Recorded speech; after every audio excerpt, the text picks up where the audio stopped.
সরিষা ফুল থেকে মধু সংগ্রহে ব্যস্ত সময় কাটছে সীমান্তবর্তী জেলা দিনাজপুরের হাকিমপুরের মোয়ালদের। মৌসুমের এই সময় মৌমাছির পরাগায়ন হয় বলে বেশি মধু পাচ্ছে তারা। এছাড়া সরিষা ক্ষেতের পাশে মৌ বক্স বসিয়ে মধু সংগ্রহ করায় পাচ্ছে বাড়তি সুবিধা। এখানকার মধু গুণে মানে উন্নত হওয়ায় দেশ জুড়ে রয়েছে চাহিদা। পাশাপাশি বিদেশে রপ্তানি করা গেলে আয় করা সম্ভব বৈদেশিক মুদ্রাও। তাই আগামীতে বড় পরিসরে মধু সংগ্রহে আসা স্থানীয় কৃষি বিভাগের। হিলি থেকে মোহাম্মদ লুৎফর রহমানের তথ্য ও চিত্রে ডেস্ক রিপোর্ট। দিনাজপুরের সীমান্তবর্তী উপজেলা হাকিমপুরের হিলির ফসলি জমি যেন হলুদের গালিচা। সরকারি সহযোগিতায় এ উপজেলায় দ্বিগুণ বেড়েছে সরিষার চাষ। যতদূর চোখ যায় হলুদ আর হলুদ। হলুদ ফুলে পাখিদের উড়ে বেড়ানো যেমন নজর কাড়ে, তেমনি মৌমাছিরাও ছুটছে ফুলের মধু আহরণে। আর মোয়ালরা ব্যস্ত সেই মধু সংগ্রহে।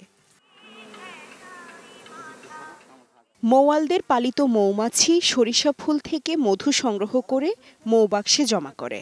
চাষিরা প্রক্রিয়াজাতকরণের মাধ্যমে সেই মধু সংগ্রহ করে তা বিক্রি করে। এতে এই এলাকায় সপ্তাহে প্রায় ৩৫০০ মণ মধু সংগ্রহ করা যায় বলে জানান মৌয়ালরা। আমন ধান আবাদ করার পরে ৩ মাস জমি পড়ে থাকে, সেখানে আমরা বাড়তি ফসল হিসাবে সরিষা লাগাইছি। আমাদের এখানে সরিষার মধু সংগ্রহ করছি, আপনার একবার কালেকশন দিয়েছি, আল্লাহ দিলে ভালো হয়েছে। আশা করা যায় ভালো ফল পাওয়া যাবে। যে সামনে যদি আবহাওয়া ভালো থাকে তাহলে ১ থেকে ২ লক্ষ টাকার মধু এখানে সংগ্রহ করা সম্ভব হবে। এসব মধু স্থানীয়ভাবে বোতলজাত করে প্রতি কেজি মধু ৪০০ টাকায় বিক্রি হচ্ছে। আর মধু সংগ্রহ পদ্ধতি দেখতে প্রতিদিন ভিড় করে স্থানীয়রা। আমি আমার বাসা ঘোড়াঘাট থানা, আমি হিলিতে আসছিলাম বেড়াইতে।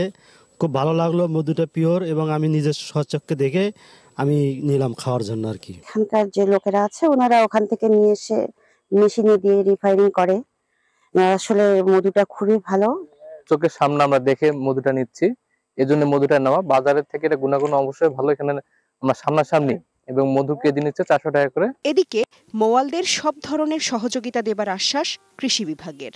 পাশাপাশি আগামীতে আরো বড় পরিসরে মধু সংগ্রহের কথা জানালেন উপজেলা কৃষি কর্মকর্তা। হাকিমপুর উপজেলায় চলতি মৌসুমে প্রায় ৫৬৫টি মৌবাক্স স্থাপিত হয়েছে এবং প্রত্যেক মৌবাক্স থেকে আমাদের মৌচাষীরা মিনিমাম ২ থেকে ২.৫ কেজি পরিমাণে আসলে মধু তারা আহরণ করছে এবং সেই মধু আহরণের পরিমাণ প্রায় আমরা যদি বলি প্রত্যেক হিসেবে সেখান থেকে আমাদের প্রায় ১২৫০ কেজি পর্যন্ত মধু কিন্তু তারা আহরণ করতেছে। এবং এই যে মধু, এটার আসলে আমাদের যে বাজার মূল্য যদি বলি সেটা আসলে অনেক ভালো। হাকিমপুরে এবছর ২৬২৬ হেক্টর জমিতে সরিষা চাষ হয়েছে। আর এখানকার মধু গুণে মানে উন্নত হওয়ায় ব্যাপক চাহিদা রয়েছে। Global television news desk.